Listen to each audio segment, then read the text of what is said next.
Thank you everyone who showed up and came to the housewarming party yesterday. It was a really good time. I am so ready to close this chapter and move on to the next chapter, which is my 55th chapter starting next month.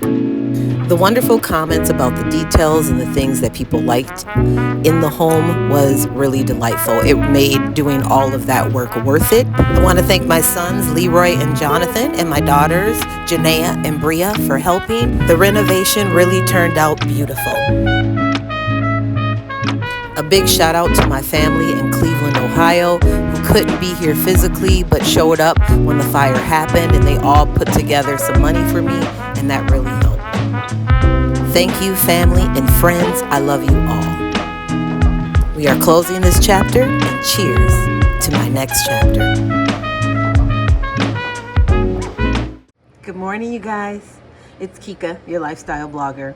So we are closing the renovation chapter, finally, of my home. I'm back in my home. We had the housewarming party yesterday.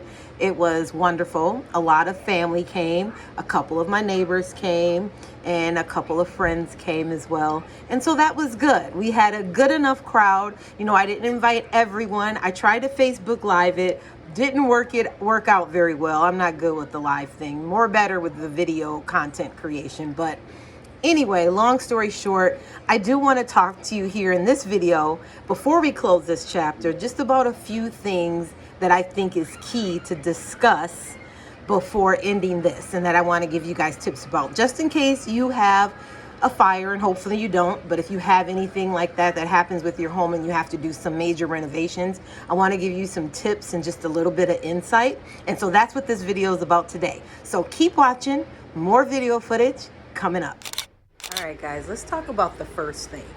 If you have something that happens like a fire or a major renovation that you need to do on your home because something was destroyed, sometimes you have to take a step back and really evaluate the situation, even though you're going through so many emotions because this event happened that you didn't plan.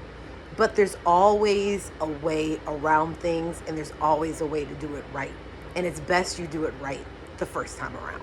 So that's tip one. Okay, so this is not bashing contractors, of course, but I do want you to know that there are people that you can use. Maybe somebody that you know would be ideal, that really knows you and knows your preferences and your style and things like that. A handyman. And there are other contractors that do honest work.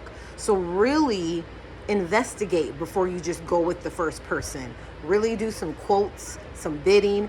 The contractor that was gonna do the renovation, that said he was gonna put laminate floors down and take my oak out, when I knew that he wasn't the right person, one, when he said that, but the second thing is when I told him I wanted to get some second opinions, and he said he doesn't do bidding wars.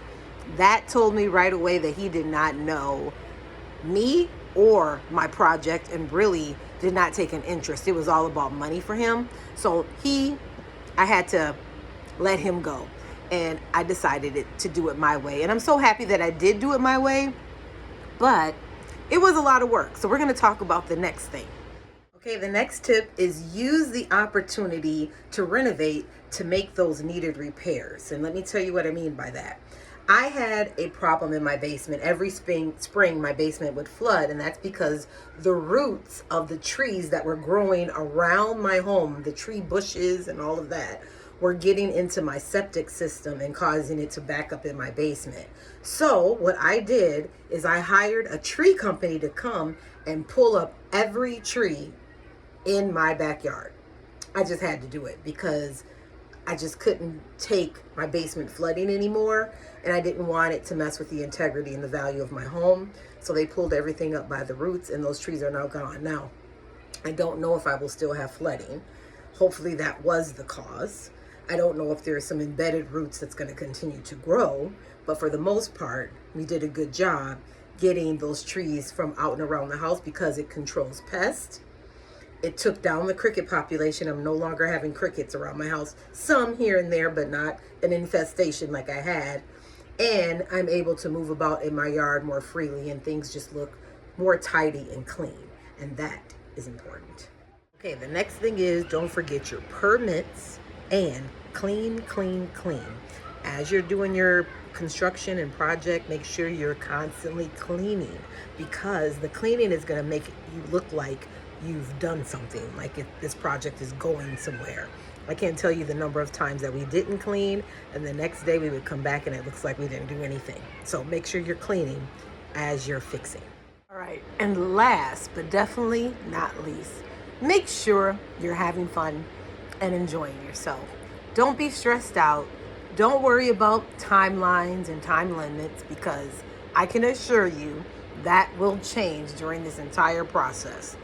Things that you think is going to be finished in a certain timeline will all of a sudden do a 360-degree turn. So be patient, enjoy yourself, think things through, and you will have a wonderful renovation experience.